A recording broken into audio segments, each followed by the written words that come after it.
Assalamualaikum warahmatullahi wabarakatuh, saudara Islam dan pemirsa dakwah Sukma Channel.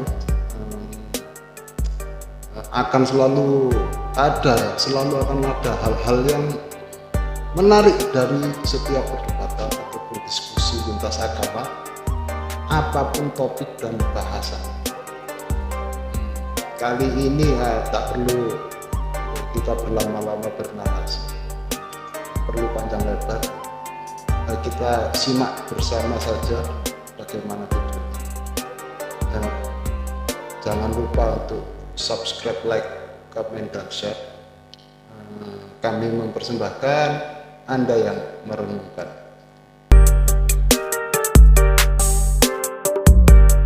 Kepadanya melalui mimpi. Jadi kalau kita menjadikan ini sebagai rujukan, bahwa harus ada menjadi saksi, orang yang bermimpi, Pak, tidak akan mungkin kemudian ada yang bisa hadir di dalam mimpi itu untuk menjadi saksi. Ya, tidak mungkin kemudian ada orang yang bisa menjadi saksi. Maksud saya kitab bilangan ya tadi ya, bilangan 12 kalau nggak salah ya. Jadi tidak mungkin kemudian ada orang yang bisa menjadi saksi. Misalnya Bapak Pendeta Agung bermimpi nih, bertemu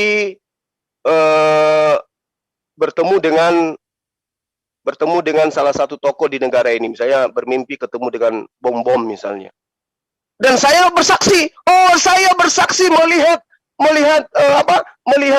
Pak Agung bermimpi, di mana mimpinya itu Pak Bom datang memberikan Injil, di mana Injil itu diterima langsung dari Paulus. Paulus datang ke Pak Bom. Dan mungkin saya bisa bersaksi itu karena yang mengalami mimpi cuma Bapak. Atau saya mengatakan, ketika Pak Agung bermimpi bertemu dengan Pak Bom, sesungguhnya saya menjadi saksi, saya ada di dalam mimpinya melihat itu. Nggak bisa, Pak, konyol itu. Maka yang menjadi saksi sama seperti yang Yesus terangkan di dalam Yohanes 8, Pak. Yohanes 8 nomor 18-19, apa kata Yesus? Akulah yang bersaksi tentang diriku. Bukankah dikatakan dalam kitab Tauratmu, 2 saksi itu sudah sah. Dan tentang akulah dan Bapakku yang bersaksi. Aku bersaksi tentang diriku, dan Bapakku bersaksi tentang diriku. Berarti hanya 2. Kalau baginda Rasul Muhammad SAW, ada 3. Allah, malaikat, dan dirinya. Ada 3. Yesus 2, sudah sah kata Yesus. Rasulullah bertiga, ada malaikat Jibril. Dan kesaksian kemudian secara analisa logika sehat, kami umat Islam juga bersaksi. Bersaksi tentang apa? Bersaksi tentang kebenaran wahyu yang diterima oleh baginda Rasulullah Muhammad sallallahu alaihi wasallam. Ketika Rasulullah Muhammad sallallahu alaihi wasallam menerangkan kepada kami umat Islam, ya Muhammad, ya sekalian manusia, lihatlah kata Allah, alam tara annallaha yusji sahaba thumma yu'allifu baina thumma yaj'alu rukama, dan seterusnya. Diterangkan, tidakkah kamu melihat bahwa Allah mengarah awan, kemudian mengumpulkan antara bagian-bagiannya, kemudian menjadikan bertindi-tindi, maka kelihatanlah olehmu hujan keluar dari celah-celahnya, dan Allah menurunkan butiran-butiran dari langit, dari gumpalan-gumpalan awan, ya, dan seterusnya. Dan ini berkesesuaian dengan sains.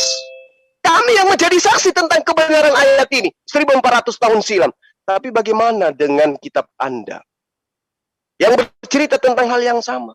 Yesaya 55 nomor 10.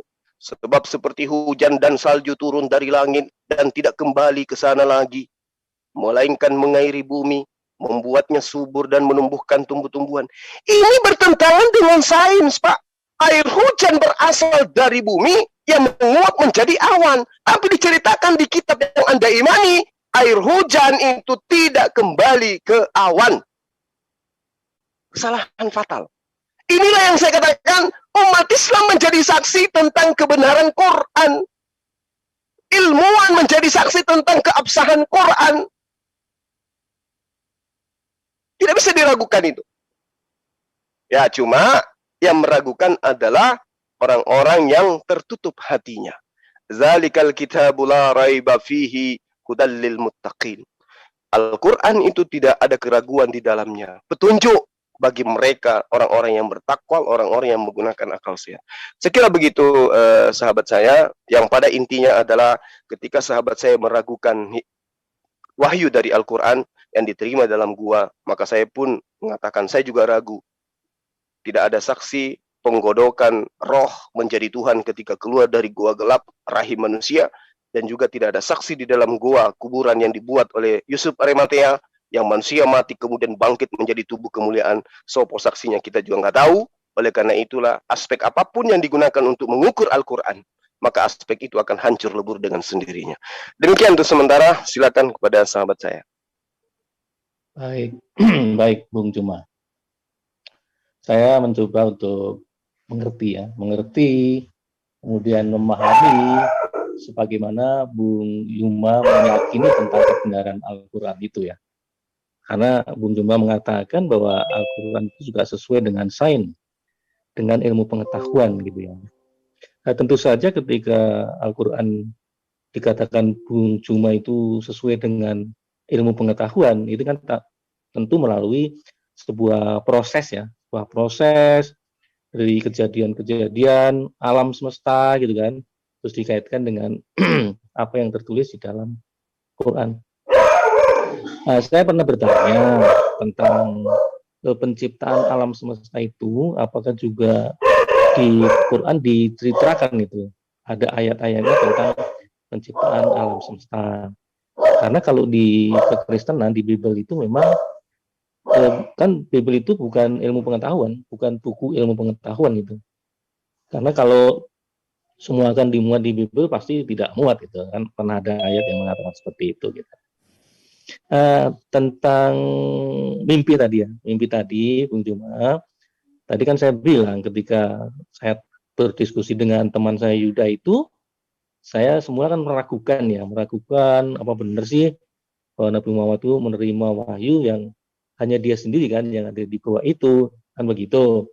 Nah, kemudian saya tadi cerita bahwa di dalam Alkitab Yusuf pun itu kan bermimpi menerima berita dari malaikat. Oh ya sudah, saya mencoba untuk memahami, berarti kemungkinan benar ini tidak ragu lagi bahwa Muhammad memang dijumpai oleh malaikat. Cuman tadi kan sempat saya tanya kan, kenapa sih ketika bahwa itu diyakini kebenaran wahyu ya yang 1600 tahun setelah kekristenan, kok tidak semuanya yang ditulis di kitabnya orang Kristen itu dimuat di dalam Al-Quran. Karena kitab yang tertulis dahulu ya oleh orang Kristen diyakini itu juga firman Tuhan. Ini kok kenapa kok firman Tuhan tidak konsisten gitu loh. Maksud sih Tuhan tidak konsisten. Ketika masa lalu, ketika Kristen sudah ada, sudah berjalan gitu kan, ratusan tahun gitu kan, diyakini, diimani, banyak pengikutnya, atau ini muncul kitab yang baru yang tidak memuat sepenuhnya. Ini juga menjadi tanda tanya bagi kami gitu. Selanjutnya tentang apa lagi ya? Nanti panjang banget sih. Oh ya, tentang Yesus yang ada di rahim Maria, kemudian Yesus yang di goa ketika dikuburkan, siapa saksinya? Cuma mengatakan nggak ada saksinya itu. Nah, memang benar ketika Maria mengandung, ya siapa yang menjadi saksi gitu kan. Tapi kan Yusuf, suaminya kan pasti menjadi saksi bahwa Maria memang betul-betul mengandung. Nah, kekristenan itu meyakini bahwa yang di dalam kandungan Maria, sebagaimana ditulis di dalam Injil Matius, tapi ini kembali menjadi terpatahkan ketika Bung Juma dan kawan-kawan Muslim yang lain meragukan tentang penulis Matius gitu. Ini akan sulit diterima oleh Bang Juma dan kawan-kawan Muslim gitu. Tapi di dalam Kristenan tentang dikandung oleh Roh Kudus, Yesus yang manusia, itu umat Kristen tidak mengingkari Bung Juma bahwa Yesus manusia. Tadi kan Bung Juma menyinggung tentang ayat antikristus itu orang yang tidak mau percaya bahwa Yesus manusia kan gitu. Nah, kalau dari kekristenan, Trinitas khususnya, itu ya yakin betul bahwa Yesus juga manusia seperti kita gitu, manusia seperti kita. Tapi kedatangan Yesus di dunia oleh orang Kristen itu dimaknai sebagai ada misi Sang Pencipta, Bung Yuma. Sang Pencipta yang mempunyai misi menyelamatkan manusia yang jatuh dalam dosa.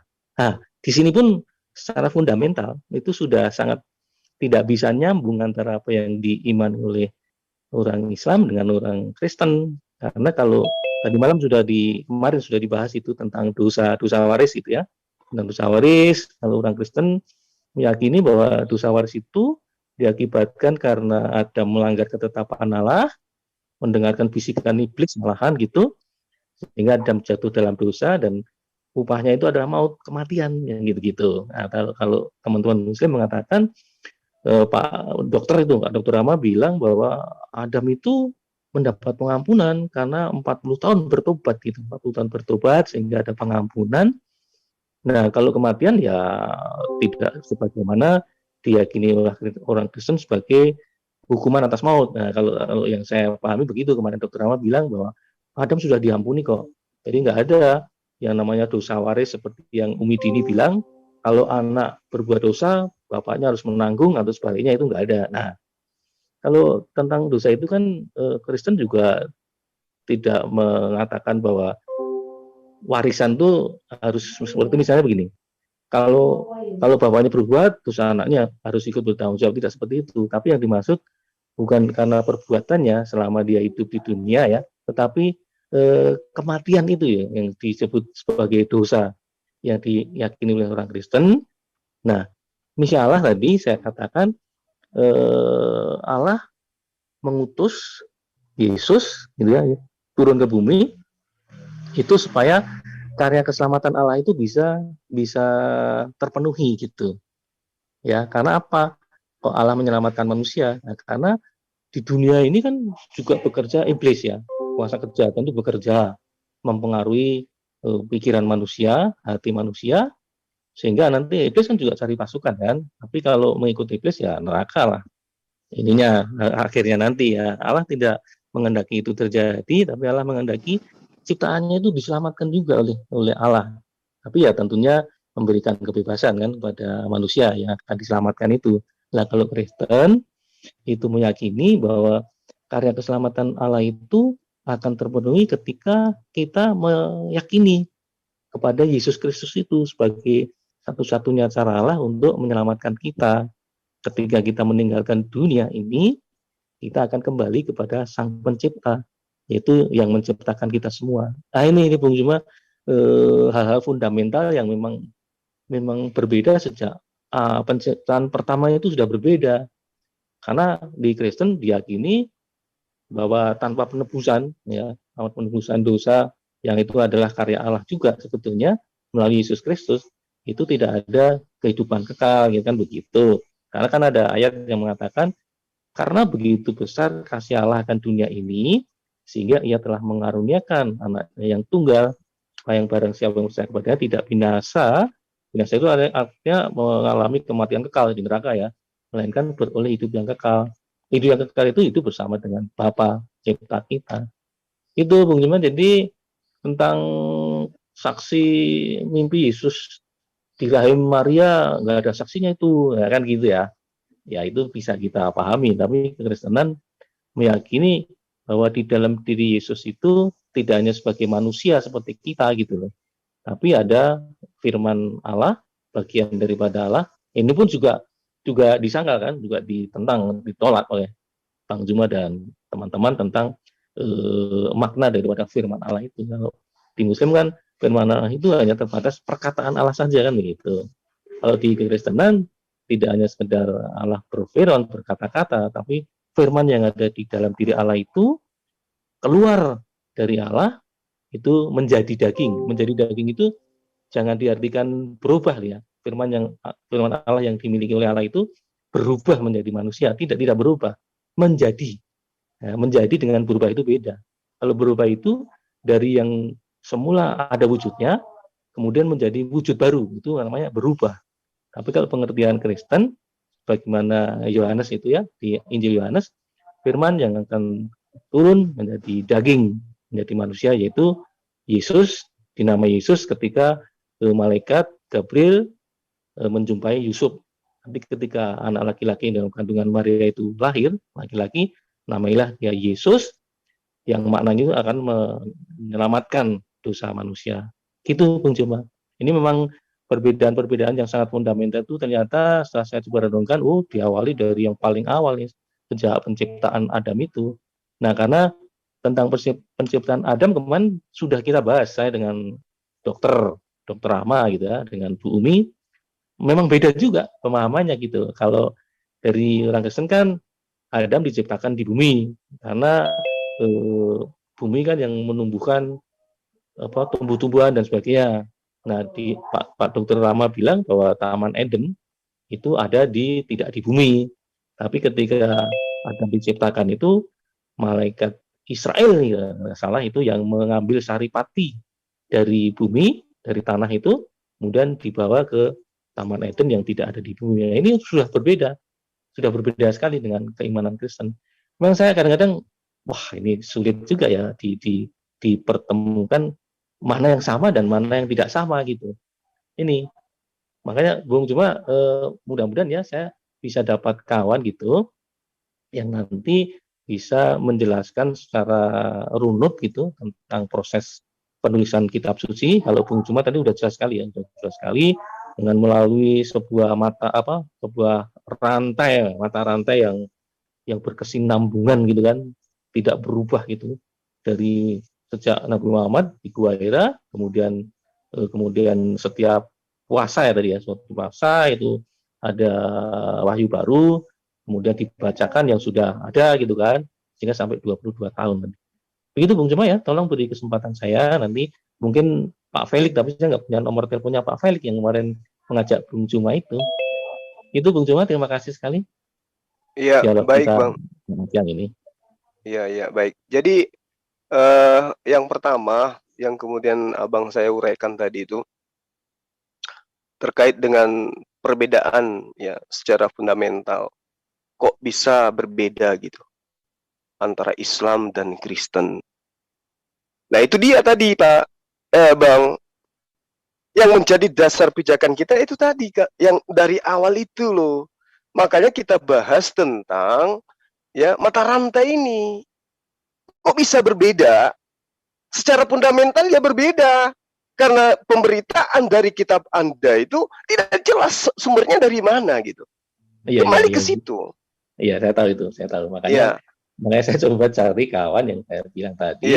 Mudah-mudahan mendapatkan sebuah data atau juga sebuah cara ya, supaya bisa dipahami juga oleh Bung Cuma dan kawan-kawan tentang bagaimana sih kitab suci itu ditulis kan gitu ya, sehingga menjadi sebuah informasi yang sudah ribuan tahun hingga kini itu dipercaya oleh orang Kristen. Itu Bang. Nggak apa-apa, memang kita berbeda ya nggak apa-apa, menurut saya seperti itu. Yang penting kita menyampaikan tentang bagaimana kita hidup di dunia ini kan harus ya berbuat baiklah kepada sesama kita, kemudian kita harus mengagungkan Sang Pencipta kita. Saya itu dulunya begini Pak, saya dulunya berpikir bahwa sebenarnya Sang Pencipta itu adalah sesembahan semua umat manusia di dunia, harusnya begitu loh, idealnya itu harusnya begitu. Cuman kok ternyata banyak agama juga ya, ada agama ini, agama itu, agama ini, agama itu, tapi hanya Kristen dan Islam saja sebetulnya yang sangat kontradiksi lah karena seperti itu gitu. Coba kita dengan umat-umat yang lain, Buddha, Hindu, tenang-tenang saja tuh. Tapi ketika Kristen berhadapan dengan Muslim ini yang masih saya jumpai nih, wah debatable yang kayak sekarang ini gitu. Tapi mudah-mudahan di dalam penerapan kehidupan kita sebagai manusia berbangsa itu bernegara ya tidak mempengaruhi lah Bang. Itu kan pribadi banget tentang hubungan kita dengan Tuhan yang kita percayai. Itu saja sih Bang menurut saya. Iya. Boleh nambahin sedikit Bang? Silakan. Coba gini. Siapa nih? Oh ya gini Pak. Siapa nih dulu? Pak. Saya Pak Muhammad Sugito. Mas Gito. Ya wis Mas, saya apa? Gini. Ketika tadi sampai mempertanyakan ada perbedaan sejarah, kenapa tidak ditulis secara lengkap Mungkin maksudnya tertulis secara lengkap sesuai yang ada tertulis di dalam Bible Anda kan gitu ya. Seperti yang di Al-Quran itu ya. Jadi kini harus berangkat dari sejarah ini seharusnya. Dari sejarah peristiwa terjadinya penurunan wahyu. Di mana kita tahu sebagai orang Islam itu sangat beriman kepada kitab-kitab Allah yang kami miliki, yaitu antara lain kepada Taurat yang diturunkan 1600 tahun lalu sebelum Masehi kepada Musa alaihissalam. Dan kemudian kami juga beriman kepada adanya Mazmur atau Zabur itu yang kalian sebut dengan Mazmur yang diberikan kepada Nabi Daud alaihissalam 900 tahun sebelum Masehi. Dan kemudian terhadap Injil yang kemudian dibawakan oleh Rasulullah Isa alaihissalam. Dan di sini kenapa ada perbedaan itu pertanyaan Anda kan? Dan seolah-olah Anda itu sangat yakin dan sangat beriman bahwa Bible itu adalah Taurat, Zabur, dan juga Injil. Nah, disinilah permasalahannya. Kenapa perbedaan itu ketemunya di situ? Karena sangat jelas ketika kita berbicara sebuah kitab, pertama itu ada sejarah pewahyuannya. Dan yang kedua pasti ada pembawanya atau pemiliknya atau yang mengajarkannya, person, orangnya. Nah, kita tahu di mana ketika kita berbicara tentang Taurat, tentu yang membawakan atau yang mengajarkannya kepada umat adalah Musa alaihissalam. Dan ketika kita berbicara masalah Mazmur atau yang kalian sebut Mazmur itu yaitu Zabur, notabene pasti yang membawakannya adalah Daud alaihissalam. Begitu juga Isa al-Masih ketika mengajarkan Injil dan begitu juga Rasulullah SAW ketika mengajarkan Al-Quran. Dan empat kitab ini notabene adalah pemiliknya satu, yaitu Allah Subhanahu wa Ta'ala. Dan ketika kita berbicara tentang Bible, ini yang jadi pokok permasalahannya harusnya Anda bertanya. Bertanyanya bukan kepada kami sebenarnya sebagai orang Muslim. Bertanyanya kepada Bible Anda sendiri. Kenapa ada kitab bernama Bible? Yang kemudian disebut dengan Alkitab. Dan siapa sebenarnya ini pemilik Bible dan siapa yang mengajarkan Bible kepada umatnya. Gitu loh. Nah, apabila Anda menemukan jawaban itu, Anda akan tahu sesungguhnya kenapa ada perbedaan. Kenapa ada perbedaan antara Islam dan Kristen yang sesungguhnya harusnya itu adalah satu silsilah atau satu turunan itu dari Abraham atau Ibrahim alaihissalam. Di situ harus dipahami di situ. Dan ketika Anda menemukan itu, Anda akan tahu persis di mana yang benar sesungguhnya, di mana yang tidak.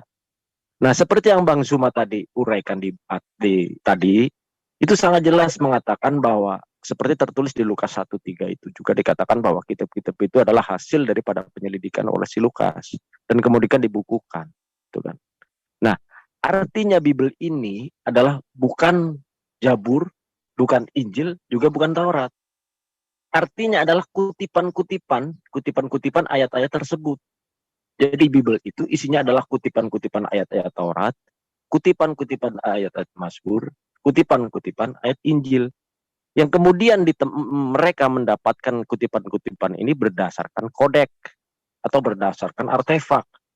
Yang artefak ini sumbernya siapa penulisnya tidak bisa dipastikan. Siapa sebenarnya penulisnya ini. Dan ketika mendapatkan kodek itu kemudian dijadikan buku pada sekitaran tahun 65 Masehi sampai 115 Masehi, ini yang memverifikasi kebenarannya nggak ada. Salah satu contohnya ketika penulis Bible atau yang membukukan buku yang bernama Bible ini menuliskan kodek Taurat yang kemudian dibukukan di situ, dicampur dengan Zabur, kemudian disatukan dengan Injil. Siapa yang memverifikasi kebenarannya? Dan siapa yang memverifikasi kebenaran runtutan sejarah yang tertulis di kitab-kitab itu? Kita akan blank, Pak. Tidak akan ketemu. Sekalipun seperti Anda tadi katakan akan mencari teman yang tak paham tentang sejarah penulisan ini. Anda sampai dunia kiamat tidak akan menemukannya. Karena sejarah sudah jelas terputus. Karena kita sebagai orang Muslim atau Anda sendiri yang mengimani Bible, apabila ditanya, itu akan kesulitan. Ditanya begini aja, nggak usah susah. Siapa sih nabi? Tidak akan ketemu, Pak. Karena Bible itu disusun lebih dari satu orang, bahkan berjumlah sekitar 40 orang. Walaupun Anda dan orang-orang Kristen mengatakan bahwa dari 40 orang ini karena mendapatkan Roh Kudus akhirnya sejarahnya runtut. Runtut di mananya? Kalau kita mau jujur, Pak, di sana banyak sekali pertentangan, banyak sekali perbedaan pendapat. Kalau kita boleh menilai Roh Kudus yang ada pada mereka, apakah lupa tentang apa-apa yang tertulis? Harusnya mereka sama dan seragam. Tapi faktanya tidak ada. Tidak ada keseragaman di antara mereka yang mengaku sebagai pemilik Roh Kudus ketika mengajarkan dan menulis di dalam Bible. Jadi maka ketika ada perbedaan, wajar Pak. Seperti yang Bang Suma tadi katakan, wajar sekali. Karena sumbernya yang menjadi penyebab, sumbernya ini. Al-Quran sumbernya sangat jelas dan berurutan. Mata rantainya tidak terputus. Maka sumbernya valid. Dan kemudian kenapa ada sejarah-sejarah di dalam Al-Quran itu tertulis Taurat, seolah-olah ada Taurat di dalam, seolah-olah ada Injil di dalam, seolah-olah ada Zabur. Sebenarnya itu bukan ada Zabur di dalam Al-Quran, bukan. Bukan ada Injil di dalam Al-Quran, bukan. Tapi Allah mengisahkan, menceritakan kepada Rasulullah SAW bahwa Allah itu dulu pernah menurunkan wahyu-wahyu Allah, yaitu kepada Musa alaihissalam, yaitu kepada Daud alaihissalam, yaitu kepada Isa alaihissalam. Menceritakan. Jadi ketika menceritakan, logikanya tidak mungkin seluruhnya diceritakan secara runtut detail huruf per huruf di dalam Al-Quran. Gitu loh. Jadi ketika Allah dalam firman yang kemudian dititipkan kepada malaikat Jibril, kemudian disampaikan kepada Rasulullah, kemudian menceritakan di sana bahwa Allah itu dulu pernah menurunkan Taurat kepada Musa, kemudian oleh umatnya Musa itu dikhianati, dikafiri, ditinggalkan, ditolak. Seperti kita tahu bersama bahwa ketika Musa mengambil perintah Allah di Gunung Sinai itu, murid para umatnya itu ditinggal sebentar, mereka sudah kafir lagi kepada Musa dan kepada Allah. Mereka membuat patung berhala dari anak lembu emas. Dan begitu juga yang terjadi kepada Isa alaihissalam. Ketika murid-muridnya yang 12 ini tidak ada, kemudian salah satu orang dari mereka membentuk sebuah kelompok yang disebut dengan Kristen, itu yang disebut di Antiokhia ketika Saulus bertemu dengan Barnabas. Ini murid yang keberapa ini? Sementara murid-murid ini notabene tidak tertulis dan tidak tersebut sebagai 12 murid Yesus. Yang orang-orang ini yang kemudian mengklaim diri sebagai Kristen.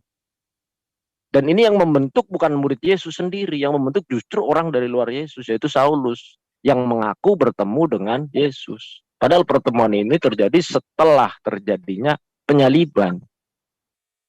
Logikanya sangat jelas. Ketika Yesus juga sudah berpesan, ketika aku sudah pergi kepada Bapa, tidak satu orang pun bertemu dengan aku. Bahkan dunia tidak melihat aku lagi.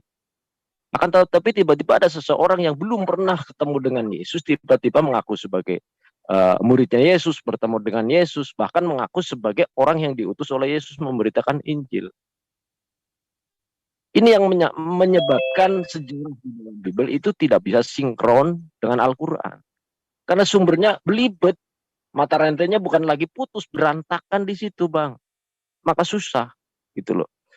Tapi ketika Anda mengimani hal demikian yang sudah sangat terlihat berantakan dalam fakta-fakta sejarah, tapi Anda meragukan Al-Quran yang lurus seperti itu, ini memang sudah diberi pesankan oleh Allah Subhanahu wa Ta'ala kepada kami bahwa memang akan sulit memberikan pengertian kepada orang-orang yang sudah menolak Al-Quran dan Allah. Tertulis jelas di Al-Baqarah ayat ke-6. Seperti itu. Jadi kita hanya menyampaikan apa yang dituduh-tuduhkan orang-orang kafir, orang-orang non-Islam, dan orang-orang Kristen bahwa Al-Quran itu mencontek Bible. Tidak. Al-Quran itu mengisahkan bahwa Allah itu menceritakan kepada Rasulullah itu dulu pernah mewahyukan kitab-kitab sebelumnya, yaitu Taurat, Zabur, dan Injil. Adapun ada kemiripan, kemungkinan itu justru ayat-ayat itulah yang dimaksud oleh firman Allah itu, bahwa itu Taurat yang diceritakan oleh Allah melalui Al-Quran. Oh, itu Injil yang diceritakan oleh Allah melalui Al-Quran. Tapi kami mengimani itu ada. Itu seperti itu. Tidak mengimani untuk sebagai rujukan beribadah. Karena memang kami sudah diberi kitab yang dijaga kemurniannya oleh Allah dan harus menjadi rujukan ibadah. Itu jawaban kenapa ada perbedaan di antara Al-Quran sejarahnya dan kenapa ada sejarah sesuai dengan tertulis di dalam Taurat. Dan tugas Al-Quran sebagai petunjuk itu sudah terbukti menunjukkan kekeliruan-kekeliruan sejarah yang tertulis di dalam kitab-kitab yang sudah ada. faktanya di sana seorang Sulaiman diceritakan di dalam Bible begitu kejinya, diceritakan bahwa di akhir hidupnya seorang Sulaiman itu sebagai penyembah berhala dan sebagai manusia yang durhaka kepada Tuhannya. Dan juga berikutnya nabi-nabi lain termasuk Isa alaihissalam yang Anda sebut dengan Yesus. Di situ dikisahkan dengan begitu kejinya, dianggap sebagai manusia yang terkutuk. Itu kami saya sampai bisa.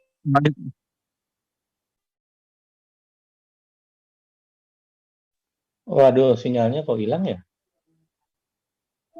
Bukan. Menangis dia. Hilang.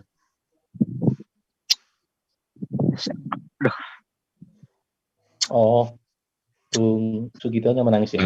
Terharu. Iya. Ya, lanjut aja.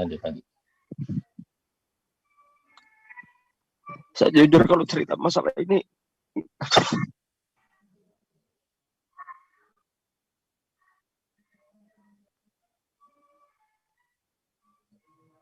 Oke, saya coba tanggapi ya. astagfirullah. Jadi gini, jujur saya kalau cerita masalah fitnah yang ada di dalam Bible itu tidak tahan saya.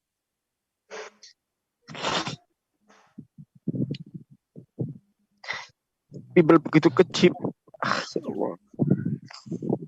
menghina para nabi, menghina malaikat, bahkan menghina Allah.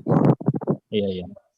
Ya aja coba ditahan emosinya. Istighfar, saudara, istighfar. Tahan emosinya, kendalikan perasaannya, karena kan kita ini sedang memang berdialog yang lintas iman ya.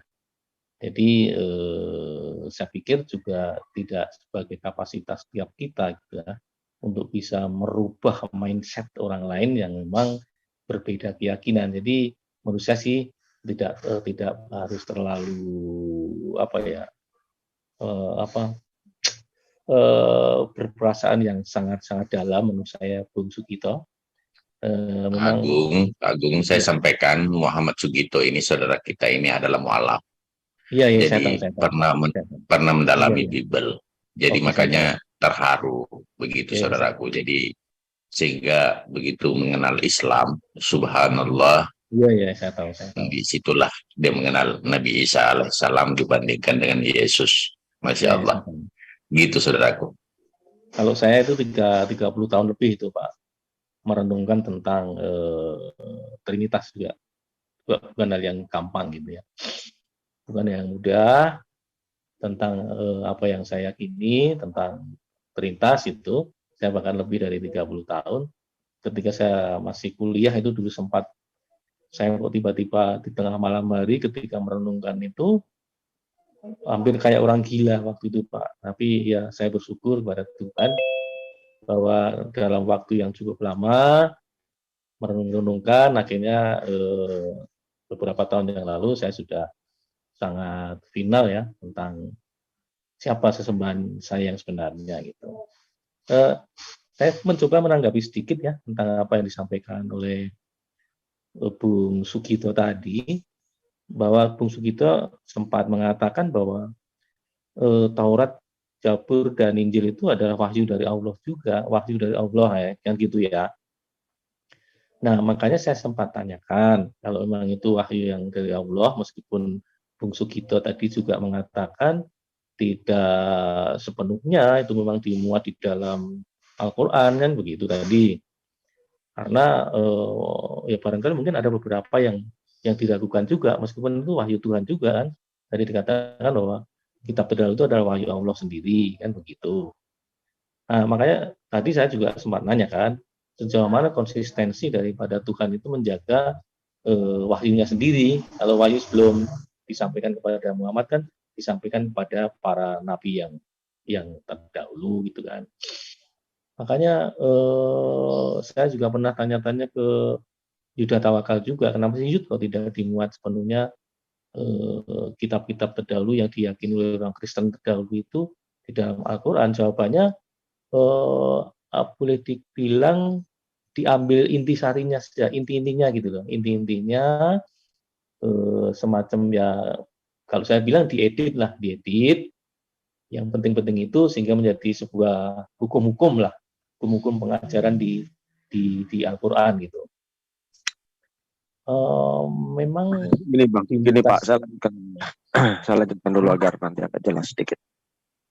Ini Mas Gito. Iya, iya. Oh iya terus nih Mas, terus Mas. Jadi gini, seperti yang Anda katakan tadi itu sebenarnya ada keliru ya. Bukan mengedit, bukan mengambil sebagian, bukan. Allah sama sekali tidak mengambil sebagian. Karena kitab-kitab yang sebelumnya adalah hakikatnya adalah milik Allah sendiri gitu loh. Allah, milik Allah yang ketika oleh Allah dikirimkan, diberikan kepada Musa, kemudian oleh umat Musa itu dikhianati, maka Allah itu menceritakan bahwa, hei Muhammad, ini ibarat bahasa saya, ini bahasa saya ya, Muhammad, saya dulu tuh mengirim kitab kepada Musa, ternyata oleh Musa dikhianati, ini loh bunyi-bunyinya, perintah-perintahnya, itu seperti itu. Jadi Allah itu memberi pesan, memberitahukan kepada Nabi Muhammad bahwa dulu di zaman Musa sudah memberikan wahyu untuk menyelamatkan manusia dari kekufuran, dari perbudakan oleh Musa alaihissalam. Dan faktanya terbukti ketika Musa alaihissalam mampu menyelamatkan Bani Israel dari perbudakan di Mesir. Dan faktanya ketika sudah bersama dengan Musa, dan Musa mendapatkan perintah berikutnya yaitu untuk mengambil 10 perintah Allah itu di Bukit Sinai. Ini umatnya itu kafir kembali. Padahal ditinggal tidak lama. Ditinggal baru beberapa masa, istilahnya beberapa saat lah, ibaratkan 1, 2, 3 hari lah kalau bahasa saya gitu. Itu mereka itu ketika Musa kembali, melihat kaumnya itu kembali kafir. Beliau marah dan akhirnya membanting tabut perjanjian yang isinya 10 perintah Allah itu. Membanting 2 batu loh yang isinya 10 perintah Allah. Ini tanda bahwa Bani Israel itu memang memiliki sifat yang tegar tengkuk dan juga pembangkang, walaupun sesungguhnya mereka itu tahu bahwa Allah itu ada dan Allah itu maha kuasa, tapi mereka itu begitu egois dan degil serta tegar tengkuk seperti yang dikisahkan di dalam Bible itu sendiri. Jadi Al-Quran sama sekali tidak merangkum apapun dari Taurat, tidak merangkum apapun dari Zabur, dan tidak merangkum apapun dari